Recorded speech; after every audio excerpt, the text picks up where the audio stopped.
اولش اگر ایدستون بیا کلی بچه ها رو بگیرید بته دیمش اگر بتونه همین بچه ها رو همین چی خلاص کنه برای یکون جای دیگه کار کنه. این مراجعت از نام 48 مهاجر تاجیک به کارمند سفارت تاجیکستان در یک سال پیش بود. این گروه شکایت کرده بودند که شرکت قزاقی فریبشان داده است. مهاجران ماهات در شرکت در قزاقستان کار کردند ولی معاش نگرفتند. آنها روز 7 سپتامبر سال 2021 طریق آژانسی تامین کار وزارت مهنت و مهاجرت تاجیکستان به قزاقستان رفتند. بر اساس شرطنامه مهاجران در ساختمان نیروگاه بادی در ناحیه ایغاز قزاقستان شمالی باید کار میکردند. با آنها از 500 تا 800 دلار آمریکایی معاش و شرایط خوبی زیست پیشنهاد شده بود. در اصل با آنها چنین جای اقامت دادند.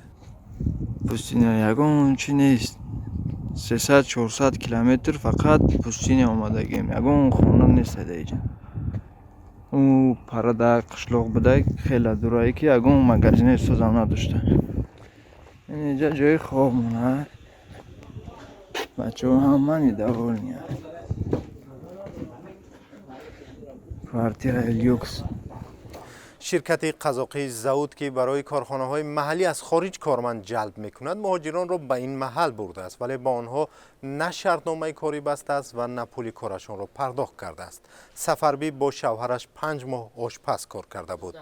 ما را دگوار کردیم گفتند که ما شما به آبشیزید میتیم جای خواب هم طرفه رفتیم شرایط نداشت همش جای خواب نه خوراکش و شرایط نداشتن واگن‌های خنک تگاشان پر آب کار کردیم پاسپورت را دکومنت را گرفتن در زل سوش رفت بردن دکومنت را گرفتیم 5 ماه کار کردیم زرپلات را ندادیم.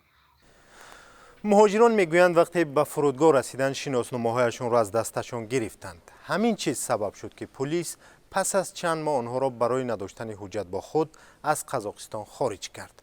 اکثر این مهاجران از دعوا خسته شدند ولی سفربی و شوهرش رحمت الله هنوز هم تلاش دارند که مزد کارشان از شرکت ستانیده شود. امکاناتش باشه ما با یاردم کنم برای که ما ابام پول گرفتگیم پول همون داده نتونستیم ما اونم و چیزمون سود به دادگیم برای خواهش داریم که همین پول ما برگردونده چیم. تنها 2 مهاجر میگویند این شرکت بیش از 6000 دلار مزد آنها را نپرداخته است. در پاسخ به عریضه مهاجران فریب خورده ماه یونی امسال دادستانی ناحیه اسماعیلی سامانی شهر دوشنبه تصدیق کرده است که کارفرما شناسنامه مهاجران را گرفته با کارمندان شرطنامه کاری نبسته است و اجازه کار در قزاقستان را نیز نگرفته است.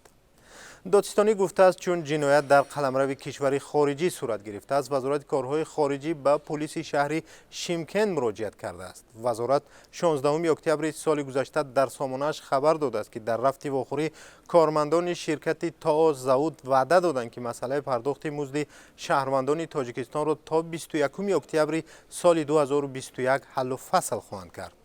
روز 23 نوامبر در سفارت تاجیکستان در قزاقستان بر رادیو آزادی گفتند که پس از تفتیش کارفرما گفته است که یگان مهاجر را از تاجیکستان به کار جلب نکرده است. با گفته یک نماینده سفارت مشکل در آن است که مهاجران با وجود جلب شدن به کار با شرکت قرارداد کاری نبستند. مهاجران در عریضه ها به مقامات از چند مسئول آژانسی به کار تامین کنی در خارجه وزارت مهنت شکایت کردند و ادعا دارند که آنها در ایجاد این مشکل دست دارند. نمایندگان وزارت گفتند برعکس از ابتدا تلاش داشتند به مهاجران کمک کنند ولی خودشان با چنین شرط راضی شدند که کار کنند. اکرم تنگیزبایف که همچون نماینده شرکت زود مهاجران را به کار جلب کرده است میگوید خودش هم مثل مهاجران تاجیک فریب خورده است و نفری که با او برای آوردن مهاجران مسئولیت داده بود فرار کرده است. گره کاری مهاجران تاجیک با گذشت بیش از 1 سال هنوز گشوده نشده است. سفربی و شوهرش میگویند برای رسیدن حق به حقدار تلاش خواهند کرد. قزاقستان پس از روسیه دومین کشور است که مهاجران تاجیک برای کار به آنجا میروند.